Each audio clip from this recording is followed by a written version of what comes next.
Hi, welcome to One Eye on the Page. I am Scott. It is the vlog for the week of 2 through 8 October. Let's go ahead and get started.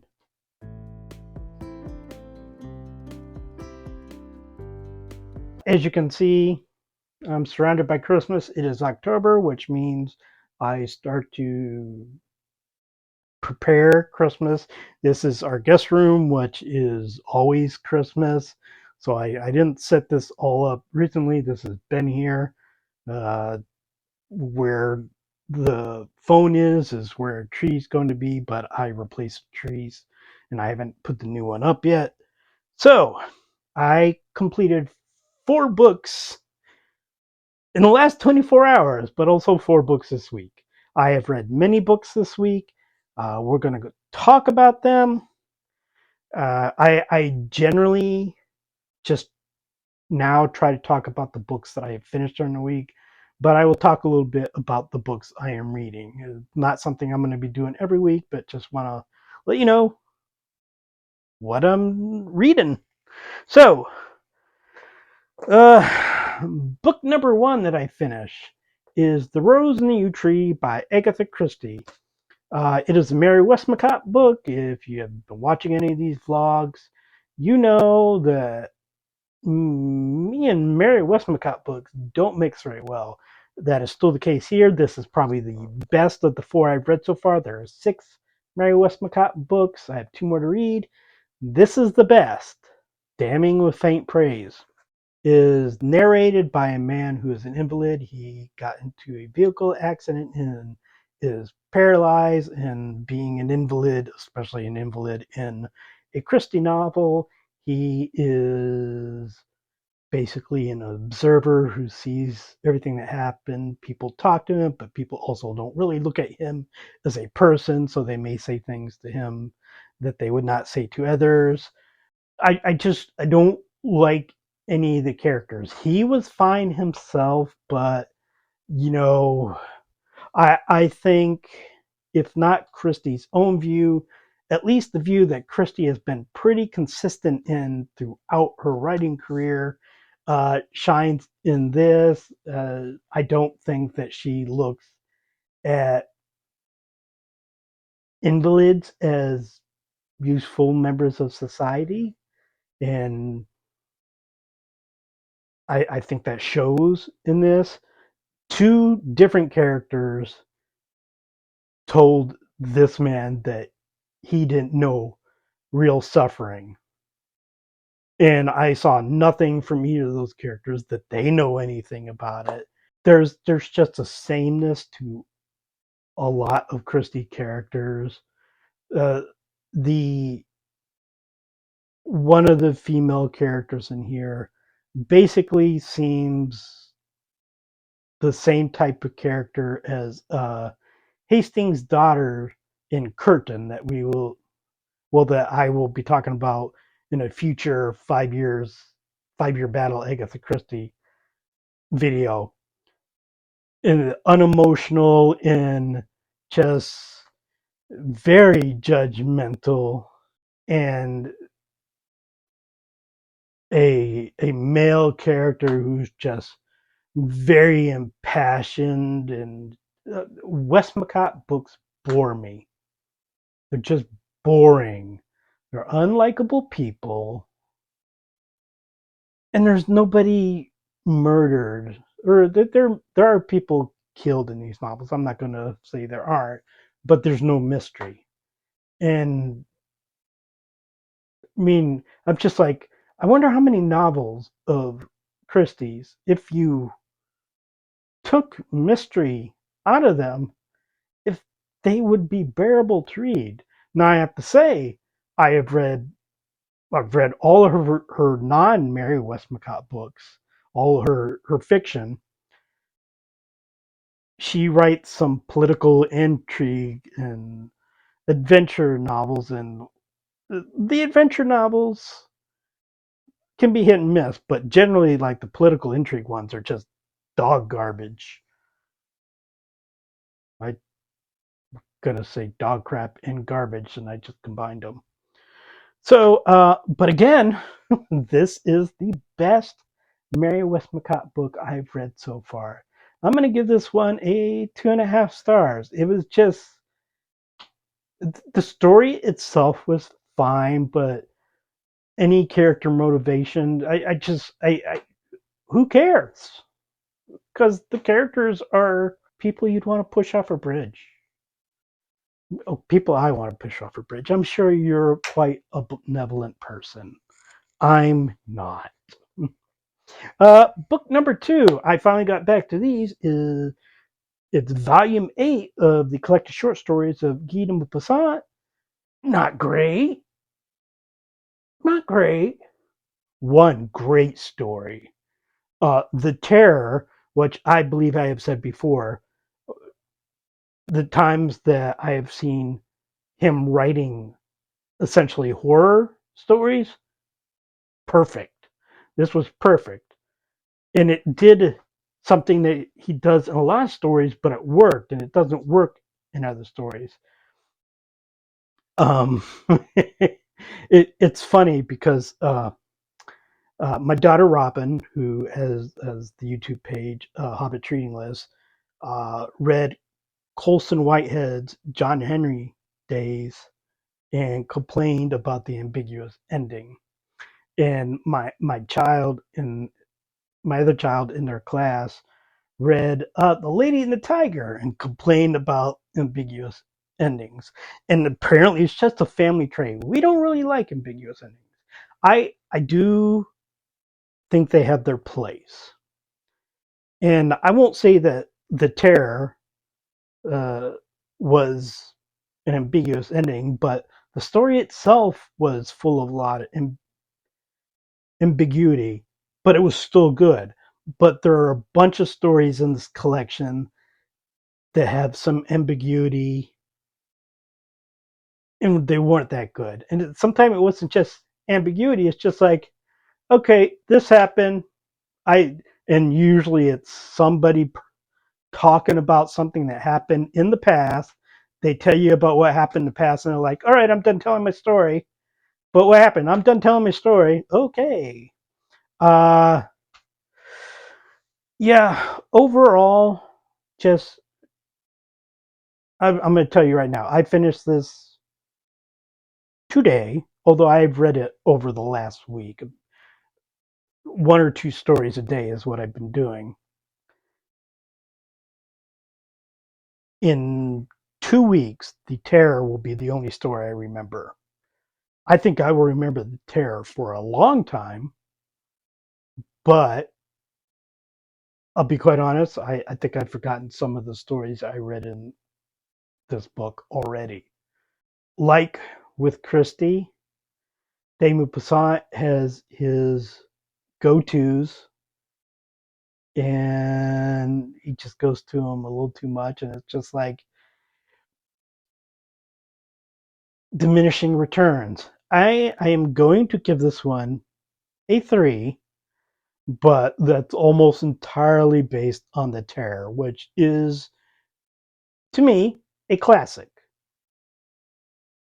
The Terror is a 5 plus.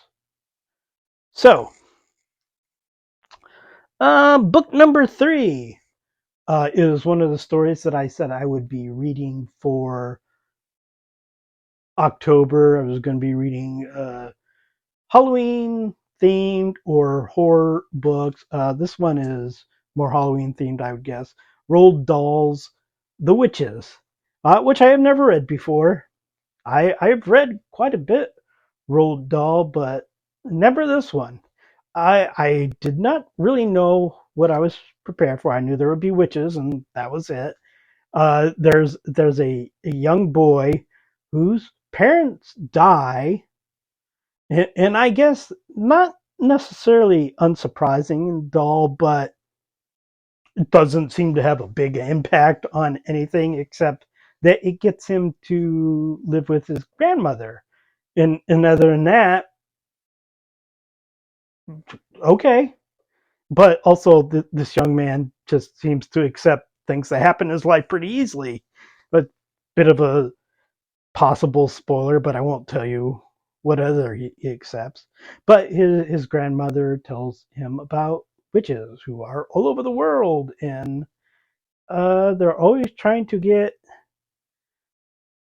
children, and they don't like children. But children smell like dog droppings. And the best way to combat that is to never wash. Because the more clean you are, the more you smell like dog droppings to witches. Um, Needless to say, he encounters witches and things happen. I don't know what I was expecting from this novel. It wasn't what I got. I think I would have enjoyed this a lot more if I did read it when I was younger. I remember, as I said, read a lot of Dahl stuff, and I read a short story collection of his, and I remember really liking that. I need to find that again because I got this book and like 14 or so other Dahl books as a birthday present from my daughter, but it didn't have the short story collection in there, and it was one that I had as a kid. But this was still a fun read.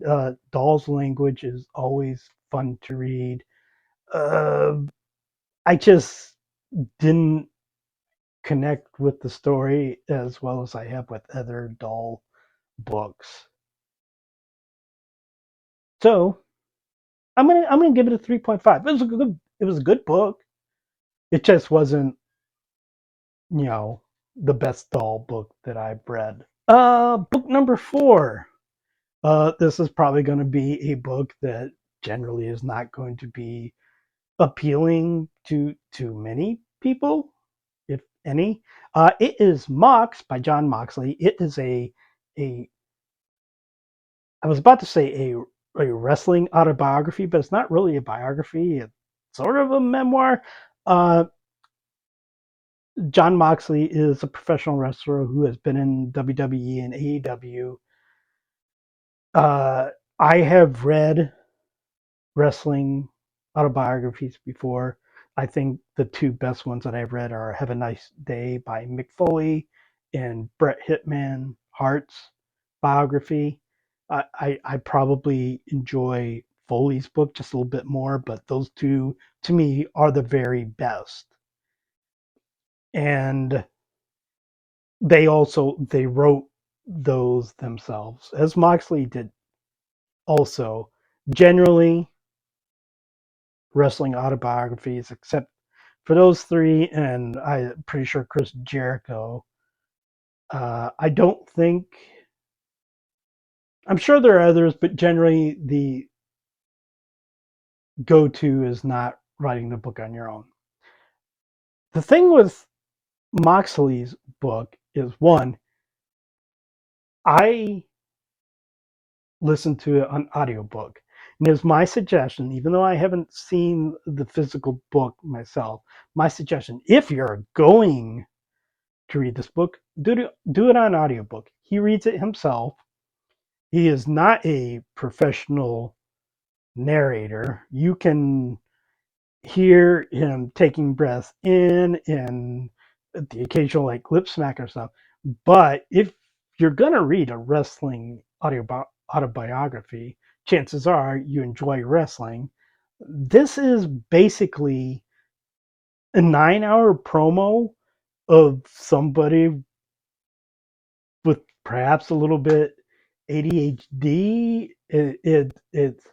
He doesn't delve deep into a lot of things, but sometimes he will. Like he will talk about the death of a fellow wrestler, and then in the next chapter talk about his favorite cities. He will talk about the pain of training to be a wrestler and talk about movies or share fellow wrestlers corny, really corny jokes.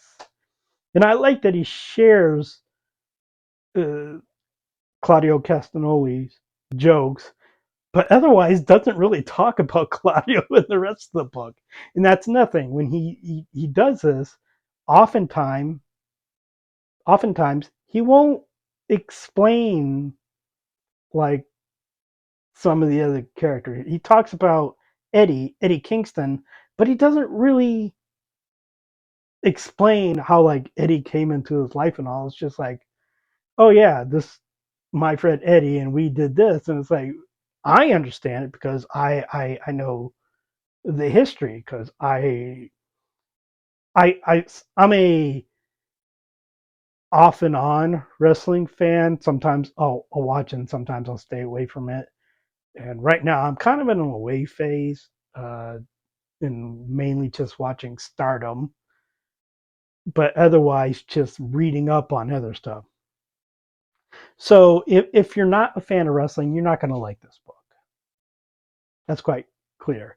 Uh, but John Moxley is a great promo, and this is essentially a promo, just a really, really long one.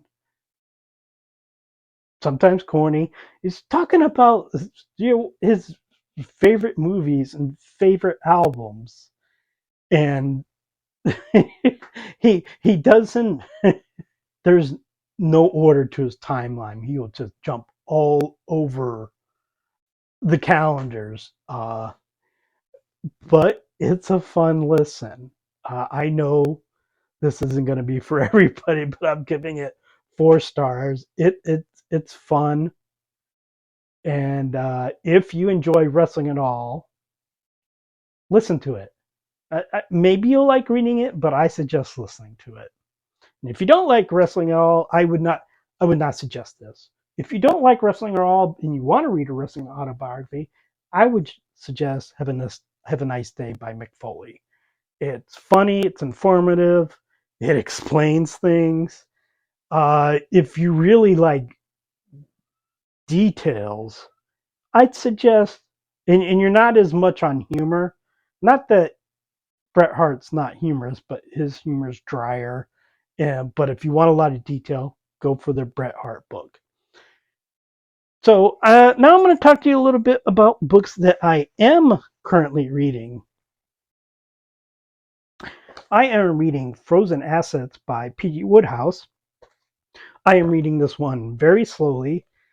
It's for the next podcast that we do for the I'll Be Dash Woodhouse podcast that I do with Robin. I take notes on it, so I am 28 pages into it. It's 216 or so pages. So basically, I'm aiming to have it finished by the end of the month. So I just take notes a little bit at a time. Is a standalone novel. It's not a series novel. It's a kind of a comedy caper novel. It goes from France to England to New York, and just yeah, it's probably one of the funniest starts to a novel that I have had in Woodhouse. And if you've ever had to deal with red tape, not only is it funny, but it may hurt you a little bit because you could feel it. I am also reading Shirley Jackson's We Have Always Lived in the Castle. Hmm. I just am reading this like that one a little bit at a time. This contains other books in here, so it starts on page 421. I'm on page 445, and it ends on page 559. Somebody, I believe Reverse Century, asked me what my favorite Halloween book was, and I didn't want to pick one of the books that I already talked about in my TBR, and I didn't want to pick a Stephen King book or anything, so I mentioned Hobgoblin by John Coyne. This is a book that I've read several times. It's been a long time since I read it, and for some reason I don't have it anymore. I do not know what happened to that book, but I went ahead and I purchased a new book, so I've started reading it. I'm 20 pages in. As with Enchanter's Endgame, I'm a little bit worried about it not being as good as I remembered. But so far, as soon as I started reading, it's like, oh yeah, I remember that happening. Again, just 20 pages in, but I'm liking it so far.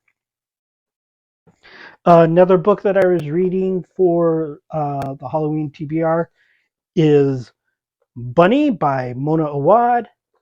I'm 60 pages into this one. It's like 300-page book, so I'm a fifth of the way through it.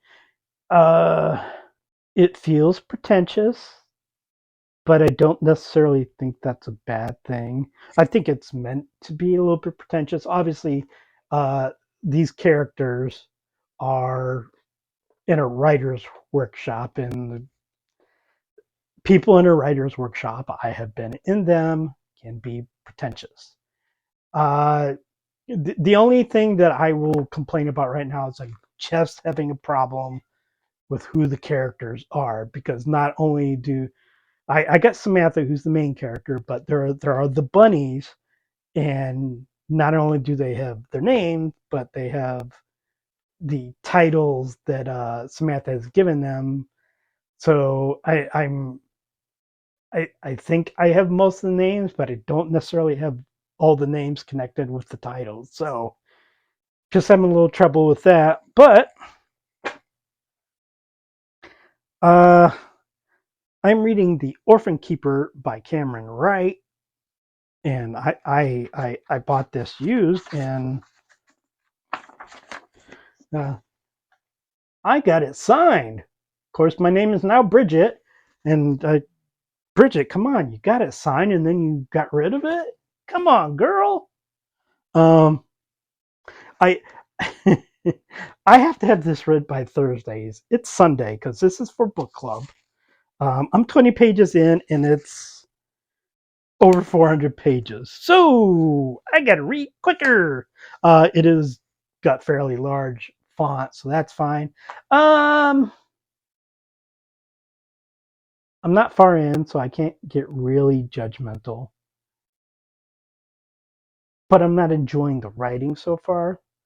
The story's fine so far as it is, but I'm not real.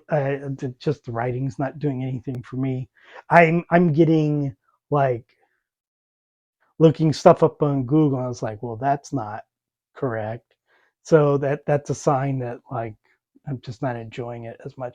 But again, I'm only like 20 pages in, I think. So hopefully I will like the rest of it. I am also reading, and I will have to put the author's name down here because I'm doing it on Kindle, which is on the phone, so I can't look at it right now. But it's called Meeting Millie. It is a romance, I believe, set in England at Oxford. It is a dual timeline thing when these people are in college, and I believe about 10 years later. Um, I think I'm about 20% in on this also. It's an interesting read so far. I like some of the characters. Don't like. Uh, there's a mother character, and I'm gonna get annoyed if things turn out at the end like I think they're gonna turn out. But you know, I have a problem with parental figures who are jackasses. And at the end of the book, their child just reconciles with them, even though the parent has not done anything to change, has essentially been a pain in their child's ass all their life. I get the feeling that's the way it's going to be. Could be wrong. Uh, but really, that's the only character so far that I just like. Yeah. I believe it's a lesbian romance. It's kind of hard for me to say. I'm pretty sure it's a lesbian romance, but the thing is that one of the women is a lesbian. The other one has so far basically said that she's straight. I believe there was something that happened with them, and I apologize because the two cats are fighting back there. And more Wash is just controlling Xander, and Xander's just being led around like a bitch. Um, but the one is straight. but I think there was something that happened in college because we're getting, like I said, we're getting two timelines. They're in college, and then 10 years later, they run into each other, but they haven't talked to each other in a long time. So something happened in college. We just don't know what it is yet. I think we could probably guess. Um, I'm also listening to Crime and Punishment by Fyodor Dostoyevsky. It's a long book. It's 20 hours on audiobook. I am about halfway through. I'm enjoying it, although I want to strangle Raskolnikov, but I think that's what the author kind of wants us to feel. Uh, it's very interesting. I almost wish I was reading and listening to it at the same time so I could kind of see how the words look on the page. I don't enjoy the characters, but I find the characters intriguing. I mean, so far, and I'm about halfway through, he has committed his murders. I mean, it's Crime and Punishment. You knew there was a crime, so uh, and he's being a dick about it. But so far, really, the only character that I really feel any empathy for is Sophia, the 18-year-old prostitute. But yeah, it's a interesting read. I will probably end up finishing it this week because I have about 10 hours left to listen to, and I'm not listening to the Moxley book now too, so I should finish this week. And the other one that I may or may not start, I don't know. It's there on the horizon. It is volume 9 of the collected short stories of Guy Maupassant. I may read a story here or there. I only meant to read like one story a day with the previous one, and I read 15 stories this week. So I don't know. So that is what I'm reading. Next week I'll probably have completed at least 4, probably 5 books, and I won't, unless there's anything significant in the books that I am reading, or if I start a new book, I won't go over those books. Probably just go over the books that I did finish that week. But that is it for this week, the week of October 2nd through 8th. Please like and subscribe. Please leave a comment. If you read any of these books, let me know what you think. And I will talk to you next time.